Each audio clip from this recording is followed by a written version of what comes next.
Il a vendu le pays.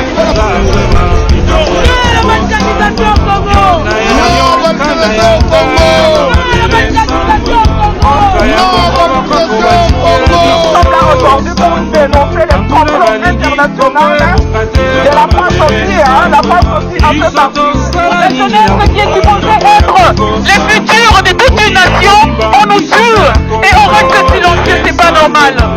C'est pourquoi aujourd'hui les jeunes Congolais, nous sommes tous unis comme un seul peuple, comme un seul homme, et nous venons, dirons non à la balkanisation. Nous disons non à la balkanisation.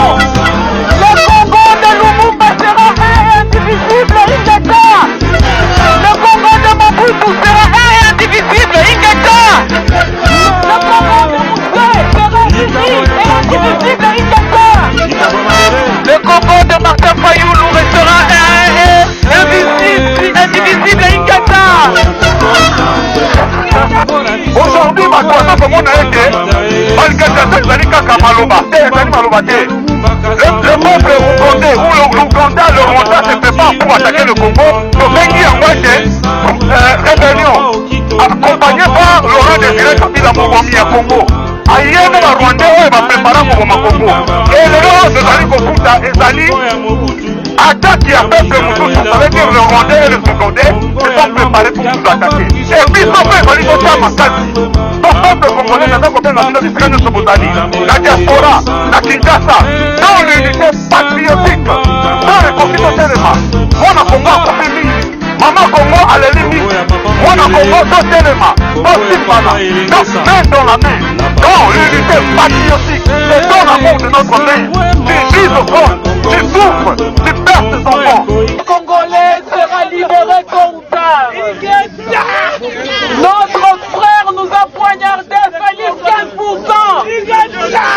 Mais vous allez balkaniser le Congo, mais vous n'allez pas balkaniser les tribus. Le peuple congolais est indivisible, Ingeta. Nous sommes indivisibles, Ingeta. Que Dieu bénisse le Congo. Je vous aime beaucoup. Ingeta. Le pays de Fayoulou ne tombera jamais. Le pays de Madidi ne tombera jamais. Le pays de Lumumba ne tombera jamais. Le pays de Kipavita ne tombera jamais. Peuple debout, gardons. En tout cas, Toza Awa, la manifestation, on a deuil et indignation par rapport à l'événement où ils sont au Congo. Bande qu'on a vu sur la micro-colonioso. Congo est menacé la balkanisation. Baouti Koyiba, élection et peuple. C'est inacceptable, c'est regrettable, ça fait très mal au cœur. Il y a que savoir que Tokutani pour la bendele ya mboka, tolobe la Congo, Tokutani pour la côté mais la balkanisation ya Congo. Totele mi awa pour na kokanisa balinde kona biso bakufi. Batata ba mama ba mpaka bana, baza kokufa ba bébé baza koboma bango. Ezateke mutu akufi na liwa naturel. Eza batu baye ba exécuter bango. Yo sikoyo Congolais, ofani na ndaku, tu passes ton temps à la distraction. Olé au faire circuler message oyo et qu'on pèse à Congolais kanda abima atelema pona aussi ko lamboka na e yo ke na distraction. Bozo préféré bolé kana masolo ya Mike Kalambai, yena mwasi na Peniel makambo ezali privé tali bango mibale. Soki babeta ki moko to basali moko mabe, il y a une justice quelque part va porter plainte, ce problème on est à régler. Pour commission affaires internationales intra-internet. Donc na mur il y a Congolais nyo surtout comme on a Mike Kalambai. Pendant que bino bolo ba Mike Kalambai au Congo ils sont en train de décimer vos frères.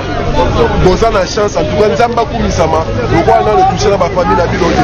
Mukula kozo moko na ndako na bino. Vous comprenez tant sous pasi oyo biso tozana nango ya kobima air nyoso. Malili eza kozala to oti misala tozana ba sac mbala moko te kotelema pona Congo. Tosilicité lobi to bengisi bino Congolais zaïrois nyoso sika ozali. tokuta na lobby na 12h gare du Nord tokotambo la grande marche contre la balkanisation du Congo, grande marche contre les génocides bantous actuels au Congo, grande marche à la mémoire de tous ceux qui ont donné leur vie pour la libération de ces pays-là. Tokotambo la partie à 12h ambassade ya Rwanda. Donc l'ambassade à Rwanda parce que figure de proue il y a batu oyo baza kolinga ba panza Congo na région à Grand Lac ezali Rwanda. Paul Kagame wazalelo maître marionnettiste ya Chilombo Bizimungu Peton à Kanambe. Donc tobengi na yo eza mambo ba parti politique eza mambo ba tribité eza makambo ya la nation Congo. Pointi coin lobi bima tambola pona mboka na yo pe telemela balkanisation telemela génocide pe kanisa ba kufa pona mboka po bato bakufa pona mboka milimo na bango nde mutu ebatelaka mboka biso bato totika na bomoi epana biso bakongo tolobaka tokangaka bato bakufi misu po biso bato totika na bomoi tomona mikolo koya soki toyebi kokanga bango misu te milimo na bango epema na kimia te biso nde tokoma tourmente yango za komona trouble tisi ko eza na mboka. Venez rendez-vous lobby na 12h grande marche direction ambassade de Rwanda. Ingeta wana kobakisa na culture bantu mbunda ezalaka na signification na culture bantu mbunda oyo mutu akobeta bakoyebake mwana botami to mutu akufi to ndenge nini me na minute oyo mbunda ya bitumba ebeti mbunda ya bitumba ebeti esengaka ete bilombe mibali batelema bilombe basi bazana na sima ya mibali tokende na front. Donc na minute oyo ça fait plus de 2 décennies oyo ba Rwandais na ba Ougandais baza koboma biso na Congo. Génocide moko oyo ezali koleka na 21e siècle oyo communauté soi-disant communauté internationale bakanga miso ezosenga yo mwana Congo mwana mama Congo. Comme je l'ai toujours dit, la mère patrie a besoin de nous, la mère patrie a besoin de moi, il a besoin de vous.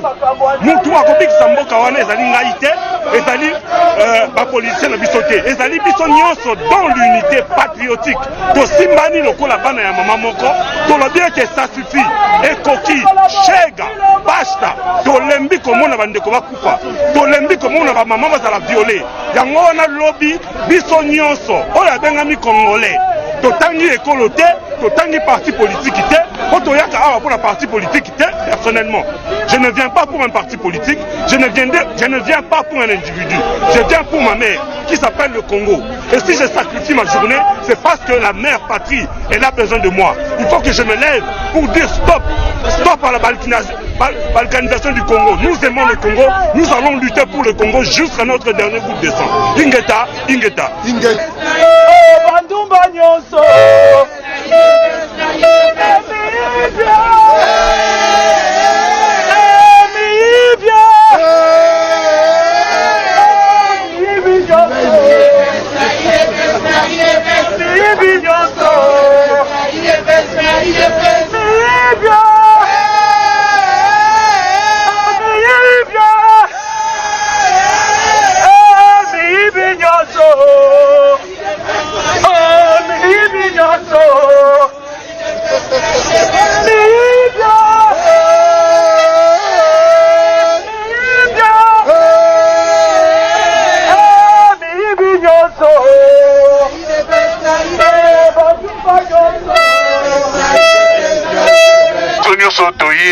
tobandaki esika tozalaki kuna bamemi biso awa mais na programme oyo ezalaki prévu esengelaki to déposer memo awa na Assemblée nationale pe na Quai d'Orsay.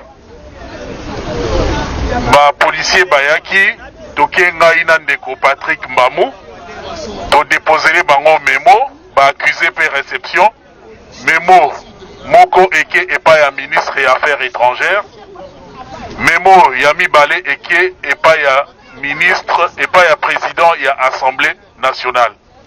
Mais soki bolingi na koki kotangela bino memo yango rapidement ezali mokanda euti epa ya président Martin Fayoulou. Déclaration à l'issue de la marche du 17 janvier 2020. Nous, Congolaises et Congolais, vivant au pays et de la diaspora, Mobilisés en ce jour de commémoration du 59e anniversaire de la mort de notre héros national Patrice Emery Lumumba, consternés par des massacres à répétition depuis plus de 2 décennies dans la partie est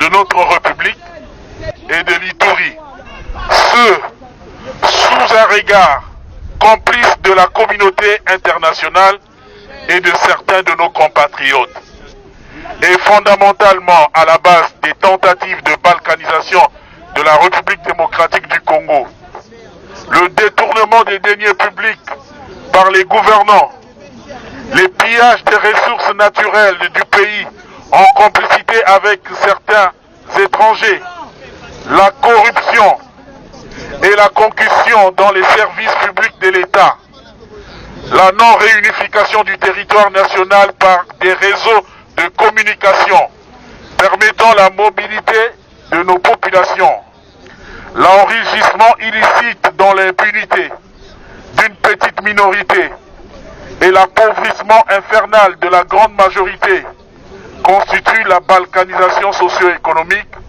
qui sert de voie de passage à la balkanisation physique de notre territoire national. Des morts de nos compatriotes et allons mettre tout en œuvre pour que les enquêtes crédibles sur les massacres à répétition de nos compatriotes soient menées par les juridictions et structures spécialisées internationales, afin que les personnes mises en cause soient poursuivies, jugées et sanctionnées. Dont aucune portion ne peut faire l'objet d'une cession, d'aucun échange et d'aucune adjonction à un État étranger. Tout Congolais a le devoir sacré de combattre la balkanisation territoriale en faisant échec à tout individu ou groupe d'individus qui se livrerait à une telle entreprise. Tout Congolais, où qu'il se trouve, a le devoir sacré de renforcer l'unité et la cohésion nationale. En conséquence, aucun Congolais ne peut se mettre au service des puissances étrangères contre son pays. Tout Congolais doit défendre la patrie et œuvrer, seul ou en communauté, pour déjouer le projet de balkanisation du pays. L'armée, la police et les services de renseignement congolais doivent être entièrement et exclusivement au service du Congo et de son peuple.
Bana Paris, Bana Mokili Mobimba.